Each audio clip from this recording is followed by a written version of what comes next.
Okay. To me, the number one problem is actually broadband, because streaming is a very, very difficult thing to do now. Trying to stream a video, even like she said, a trailer, it's probably less than a minute. It's a very, very difficult thing to do. So nobody wants to develop a product that doesn't serve the people. If the users can't even have access to the trailer, how will they even watch the movie? But from my own studies, just towards the end of this year, there has been both a price battle, a price war, and a service upgrade. Most service providers are upgrading their services right now. We're having close to 3G services right now that are, let's say, fairly expensive, but the price is still coming down. So the problem is broadband and internet access, but I see probably by next year that problem has been solved. Another problem is not actually funding, because most of this technology could actually be built. We have ways by which they could be built, but it's the business model to adopt in building. How many people will want to buy Nollywood movies online and stream them via the internet? It means they spend money on two things: buying a movie, spending money on internet, as in streaming. Because we've seen downloads are very, very, have actually destroyed the movie industry generally around the world through torrent and the rest. Because once you download, you have access to that movie, duplicate it, and become a pirate. So we're looking at streaming, and to develop a business model around streaming movies right now is actually still. Okay, I can say Jason and Joko, Yoroko partners, because that was one of the first people to break that chain. But we're still trying to look for alternative ways by which we build a business around that. I would just agree with you that I'll just use a biblical analogy that you don't light a candle and put it under the table.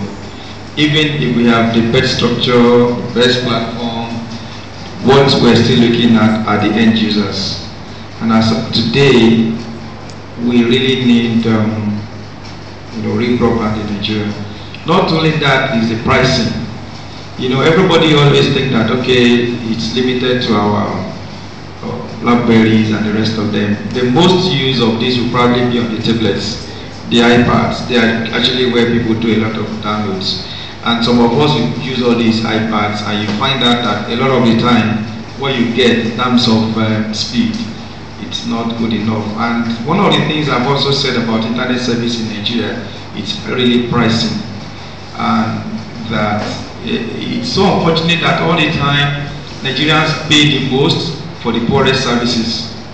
You don't dare to compare the price of being on a very good broadband in the UK or in the US with what we have in Nigeria. It's actually crazy, where for you to have full internet access in your home, that somebody with very good income in other part of the world will pay $25, you're going to pay about 16,000 naira. I think that's why I said that, look, if you have to look at it, we cannot also isolate this from the general government perception to Nollywood. And see, I introduced myself as an arts critic.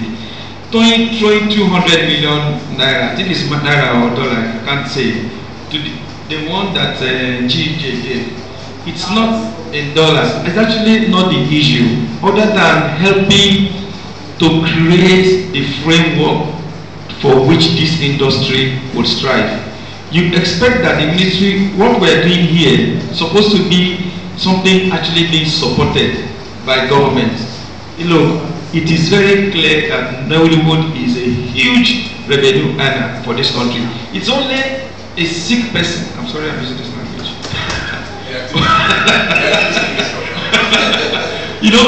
You sit atop of a nation like Nigeria, and you don't have a technical team that will be working, thinking about all the avenues of tapping these resources. For Christ's sake, America made a lot of money from Nollywood. The Chinese, I grew up watching Chinese movies. The Indians, you know, you can see, and they help those industries to grow. So at this age, you expect government to sit down and say, wait a minute, these guys are doing a good job. I don't think it's about throwing money to them. Help them to organize. All of us have been able to do what we've done as Nigeria because of that resilience in us. We just want to do. And that's exactly what is happening in this meeting. We're not waiting for government to give us direction. But at a point, we need that holistic strategy that will look at Nollywood, that will look at, okay, the next phase of marketing Nollywood to the world, how they need to develop that. So those are areas that somehow we should begin to interrogate until we find solution.